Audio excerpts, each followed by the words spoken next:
Hey Mustangs, welcome to this Thursday edition of the Daily Update. I'm Erica Newberg. Let's get to the news. A prison inmate scheduled to die in Oklahoma today will live another day. That story tops today's Mustang Minute.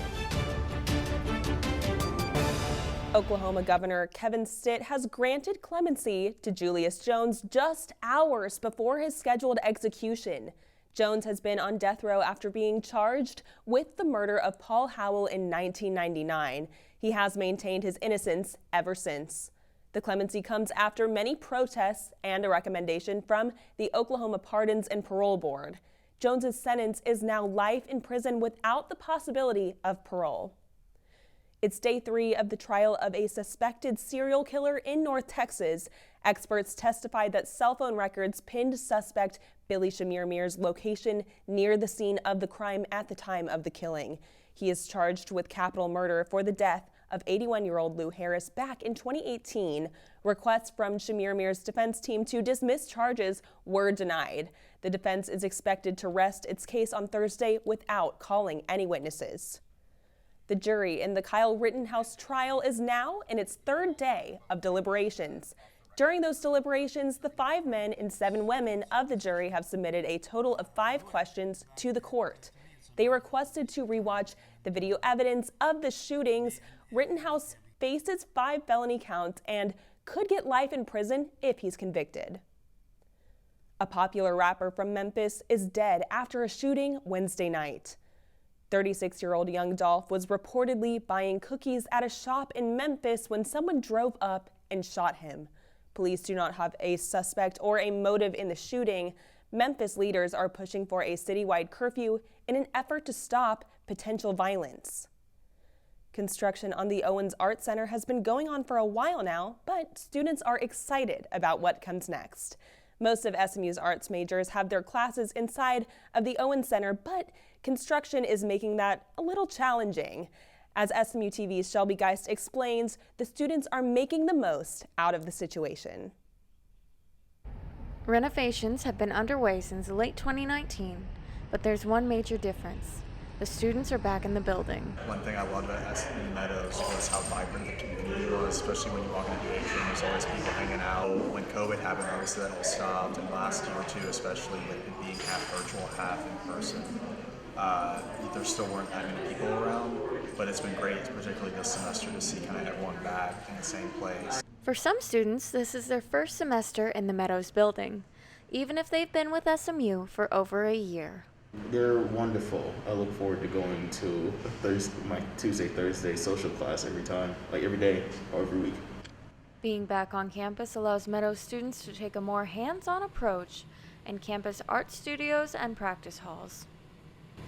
Being in person, there is a bit of a difference.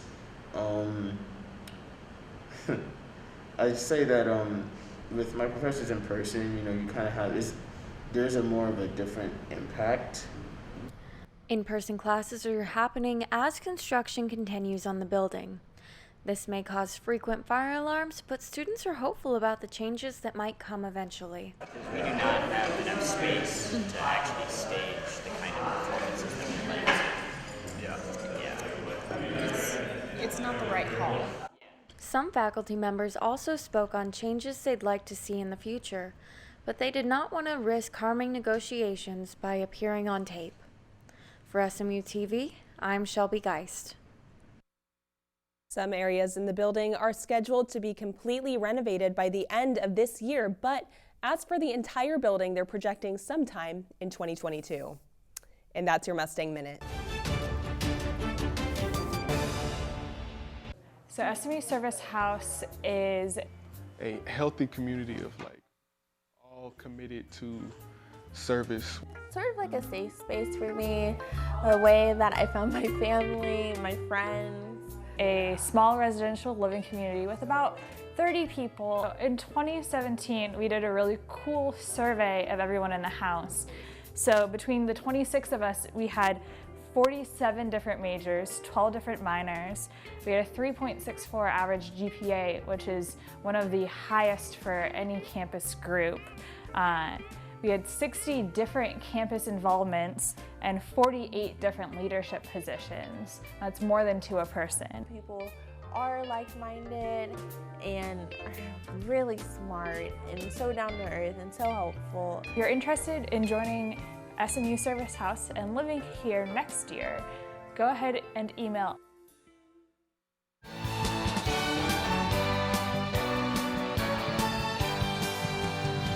Mustangs, I'm Erica Newberg, and I'm here with your 5-day weather forecast. Thursday afternoon brings sunny skies with highs in the lower 60s and lows in the lower 40s. On Thursday night, parts of North Texas could face sub-freezing temperatures. The sun is sticking around this Friday with highs in the mid-60s and lows in the upper 30s. The sun will stay out and it'll warm up a bit on Saturday. We'll see highs in the mid-70s and lows in the mid-40s. Sunday brings in some clouds with some highs in the mid-60s and lows in the low 50s. Finally, on Monday, the sun returns with highs in the mid-60s and lows in the upper 30s. I'm Erica Newberg. That's your 5-day forecast.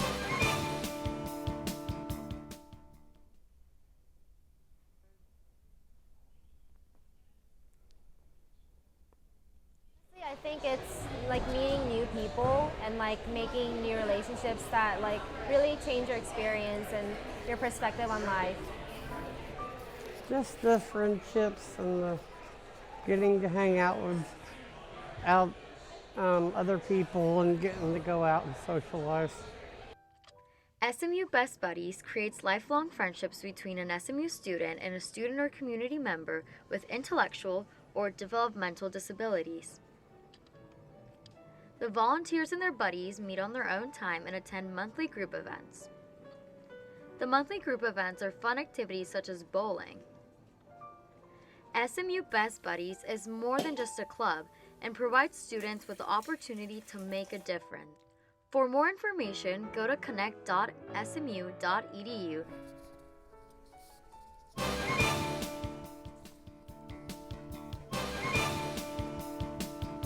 It is Mickey and Minnie Mouse's birthday today. The couple turns 93 years old today.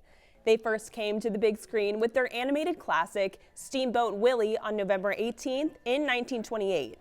To celebrate, you can watch one of their classic cartoons or wear your favorite Disney apparel. Here's a fun fact about the pair. The original names for the characters were Mortimer and Minerva. Mickey also has a middle name, and it's Theodore. There must be a med spa at Disneyland because they look way too good for 93 years old. Well, that's all we have for you Mustangs. Remember, you can find us on Facebook at facebook.com/SMU Television and follow us on Twitter at SMU-TV. If you have any story ideas, shoot us an email, smutv@smu.edu.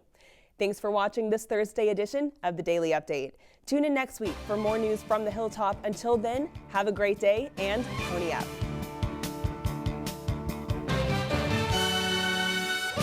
SMU-TV and the Division of Journalism want to thank our underwriters, North Park Center in Dallas, Javier's Gourmet Mexicano on Cole Avenue, and Advance ER off West Lovers Lane. We appreciate your support of student media.